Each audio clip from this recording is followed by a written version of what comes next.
Labi na og gikan mog Tagum adto mog Davao. Adjust lang gid mo sa oras guys kay musamot og ka-traffic ang Tuganay. Nanapunta karon dire sa Tuganay Bridge. Mag-inform lang ta ko guys na may ambulansya. Daplin mga sir, daplin.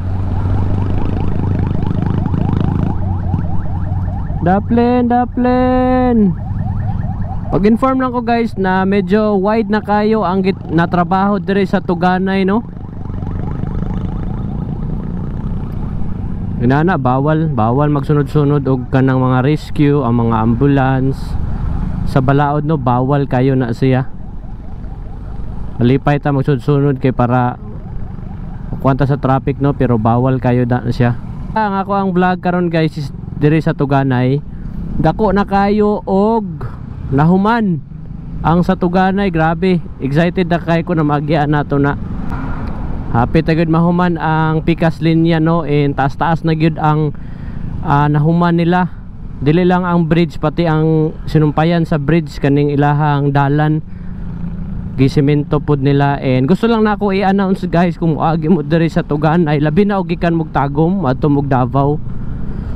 Adjust lang gid mo sa oras guys kay para sa ko labi na rush hour musamot og ka-traffic ang Tuganay. Kabalo mo ngano? Kay dire sa may katong labi na sa mga nakamotor. Kala nga to ang ginaagian guys, ro gibungkag na nila oh.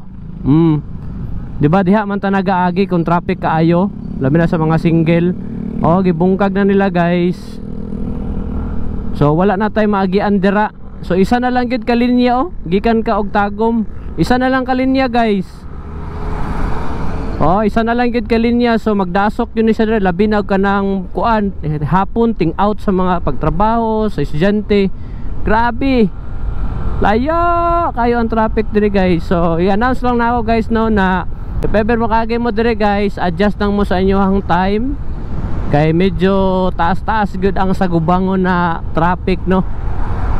So kato lang, gusto lang na ko i-announce guys, no, na ang atong mga giagian sa mga nakamotor wala na.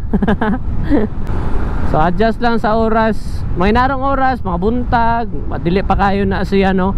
Hapon yun kanang ting out, grabe gud ka traffic dira. So kato lang ako ang gusto na i-announce.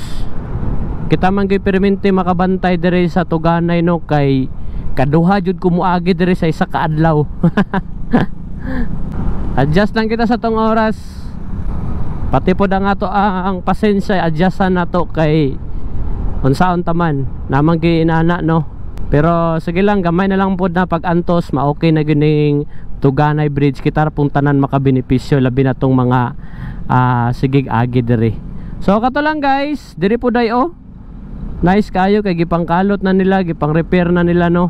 Pulihan yata nila ni og espalto kung wala ko nagkamali. Kato lang guys for this vlog. Gusto lang na ako i-inform mo. See you next vlog. Peace out.